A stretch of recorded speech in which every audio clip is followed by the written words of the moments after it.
We're going to start out with warm-up exercises that are also going to be our speed development exercises. So we'll be able to kind of expedite that warm-up process while also working on our technique for speed. Starting out, the first thing we'll have going at 10 yards will be a march. The big priority will be pulling that heel to the hip. Toe will be up. We'll have big arms, elbows at 90 degrees. Try and take that hand, put it from the face cheek all the way behind the hip, all the way to the butt cheek. So we'll have good upright posture, march, punch the ground underneath the body, big arms. Make sure that we're being intentional all the way through. Going 10 yards, then we'll have ankle dribble, just stepping over the ankle, striking with the middle of the foot, same arms, elbows at 90, just stepping over the ankle. Important to make sure that we're pulling that toe up, working those front side mechanics. Next will be calf dribble, just over the calf. Same posture. Making sure that we, again, pulling that toe up, striking with the middle of the foot. Next we'll have knee dribble, big knee drive.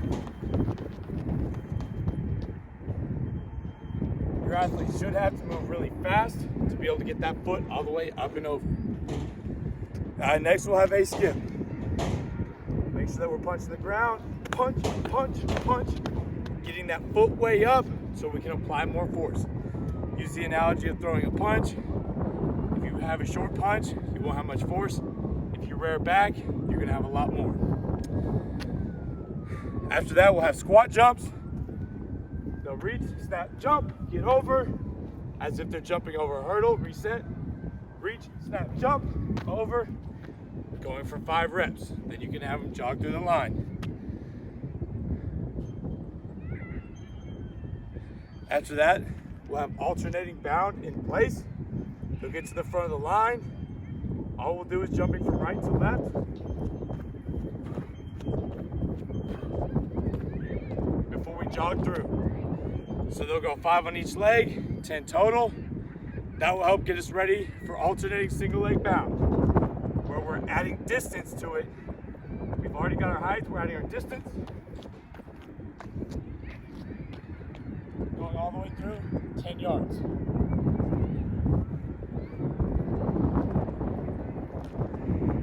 After that, we'll have a backwards run. Make sure that we're leaning forward, kicking that heel for the hip, reaching out,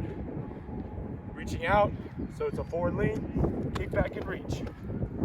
Backwards run for 10. Then we'll have a build up. We'll need to go 30 yards on this one. All we're trying to do is start out with great technique, starting at about 50%. We want to finish at 100%. Once we get done there, we'll have our flying 10s. It'll be a 20-yard run in. So we'll need to have a marker, whether it's a cone, whatever it is, build for 20 yards and hold maximum speed.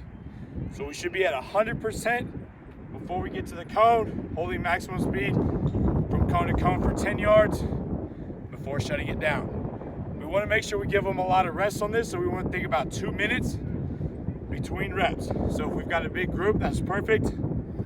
Make sure that by the time they come back to the front, they've had at least 2 minutes to recover so we can get great effort.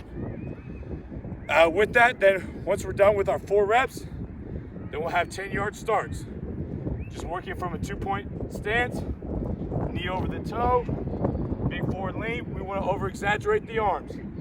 Arm forward, arm back. When we drive out, explode off both legs, throwing both arms, going through 10 yards. At least 1 minute rest,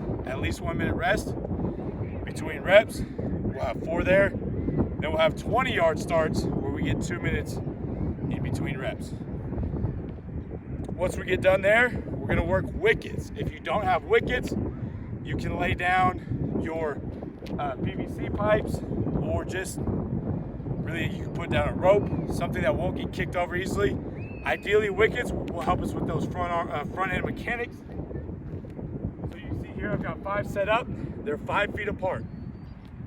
I'm gonna get we want about a 10-yard run in, getting into the wickets, and then we're gonna work full speed all the way through. It's gonna help us knee up, toe up, stepping over, working those front side mechanics, so we're not letting our feet dangle back behind us as we're sprinting. That way it'll help us be more glute dominant, less hamstring dominant.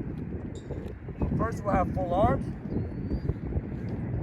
Build up. Build up.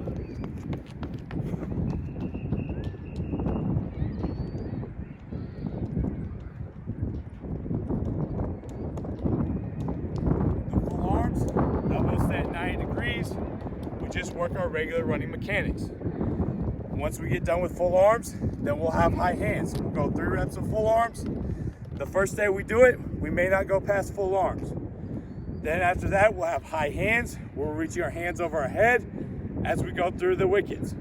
That's gonna force us to stabilize more with the abdomen, to stabilize the torso, because of the fact that we put our hands over our head. So it'll look like the same build up. Once we get to the wickets, hands up. All the way through.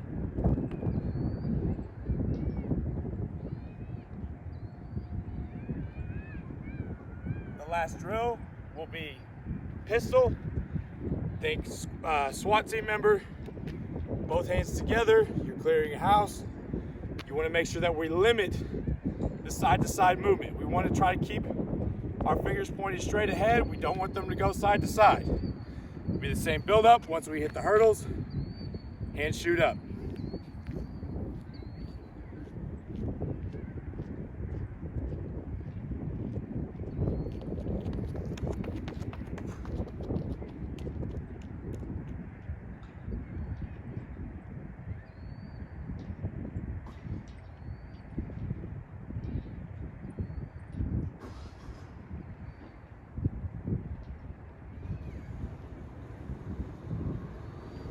The last thing we'll have is Plyos.